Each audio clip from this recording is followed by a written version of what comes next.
Welcome back to the show. Joining us for a special edition of Met Report Sports and his last time on desk is Peter Aragon.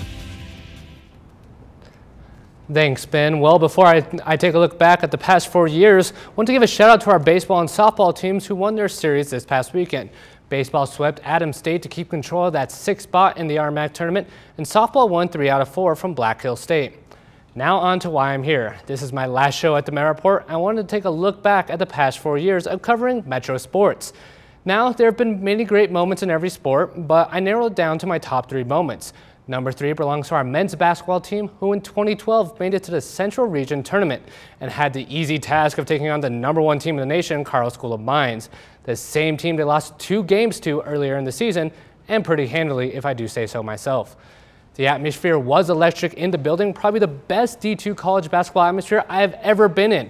Metro fans came out, but this was going to be a mostly Mines crowd with people even standing for most of the game. Metro came out in the first 5 minutes, shocked the fans, and punched Mines in the face, going on a 13-0 run.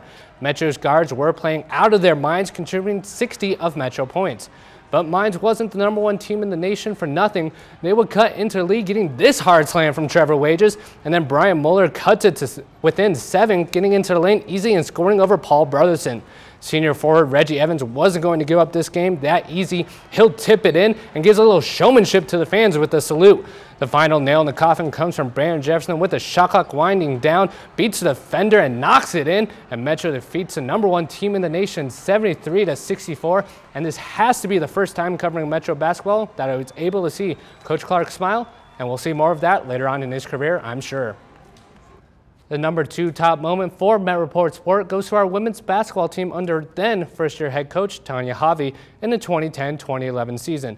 And they had one of the greatest seasons in women's basketball history. The team started the season 15-0 before losing to Fort Lewis. They won the RMAC regular season title, sporting a 21-1 record. This team had a great chemistry that led them all the way to the Central Region Tournament Championship in Durango to take on Adams State. Kevin Hall and myself decided that day of the game at 12:30 p.m. to head to the game that started at 7 p.m. 6-hour drive. Somehow we made it just in time, but we definitely got a scare with the team going down 20-4 to start the game. Metro, though, withstood the tide, clamped down on defense, and got their offense going.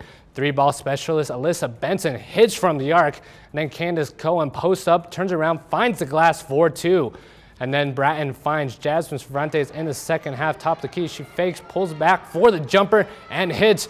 And Metro able to hold on down the stretch for the first Central Region Championship in women's basketball history, winning 49-36. And finally, the top moment for me in the 4 years working for the Met Report happened this year, and the magical run by our men's basketball team on their way to Hotlanta. During the regular season, the Runners held the #1 spot for 5 weeks straight, a men's basketball record, and posted a 26-1 regular season record. They won their first 2 games of the RMAC tournament and took on the only team to give them a loss on their season in Fort Lewis. And just to save some time, let's jump to the last second shot that my fearless leader, Eric Lansing, trusted me to shoot. After Marcus Ayala made a circus shot, Metro had time for one last shot.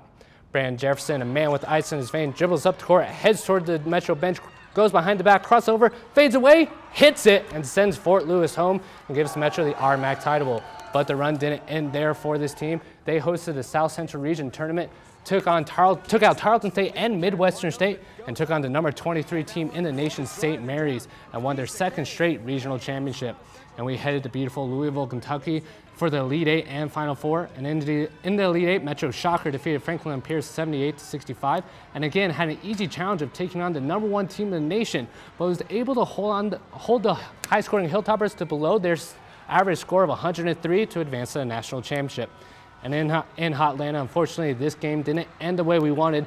Metro would lose by just 1 point, 74-73, but how many teams can say they won a regular season title, tournament title, and a regional title, and made it to the national championship in the same year? And because of them, I got to travel with some of my closest friends and go to one of the greatest sporting events in America. And for that, I thank them and thank Metro Athletics for the past 4 years. Peter, you've had so many amazing experiences with sports here at Metro. How fitting was it to be able to go see the national championship in your senior year? It was great, and in my mind, our men's team did win the national championship. They were the best. Maybe some whistles should have been called, but you know, either way, it was a great run, and it's been a great past 4 years, so can't complain. Well, we aren't done just yet.